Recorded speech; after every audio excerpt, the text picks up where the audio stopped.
Over WOR Radio, your station for news. James McCarthy reporting.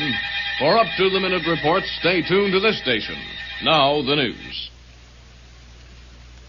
Well, President Eisenhower was forced to cancel his trip back east today due to that young lady by the name of Brenda. That story from Sanford Marshall in New York. The East Coast is in the throes of a tropical storm. Waterlogged New Yorkers went to their phones this morning to discover why and heard this. Tropical Storm Brenda causing heavy rains, high winds, and high tides until early afternoon with partial clearing and diminishing winds and subsiding tides later this afternoon. Yes, Tropical Storm Brenda was moving up the East Coast at about 35 miles an hour, but she is losing her tropical characteristics. She is now just a windy, wet storm, but she'll be spreading that rain, rough wind, and high tides for the next 12 to 38 hours. This is Sanford Marshall in New York. Now back to James McCarthy in Washington.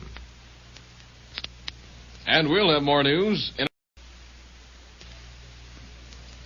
On the political scene, pressure is due from both sides of the congressional fence when it reconvenes next month.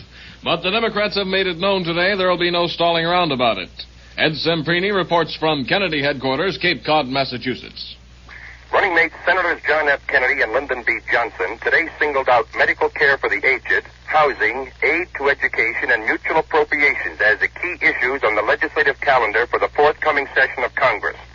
The Democratic teammates met newsmen at Hyannisport together for the first time since the nominations in Los Angeles.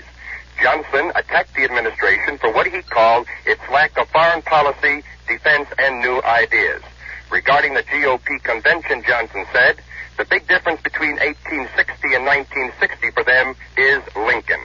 This is Ed Semprini reporting from WOCB, Cape Cod, Massachusetts. Now back to James McCarthy in Washington. Well, America, in case you're lolling around the house right about now and thinking how nice and calm it is, here's something that should shake you out of your doldrums. The quiet war is back on in Korea. At last reports, a South Korean destroyer escort tangled with a commie North Korean gunboat 4 miles at sea today and sent the rocks right down, sent the Reds, we should say, right down to the bottom.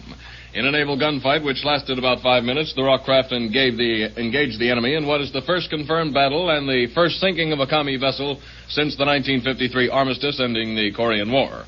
Shortly after the destroyer sent the gunboat to the bottom, a spray of 3 communist torpedo boats appeared on a retaliation mission. No reports on that action, though.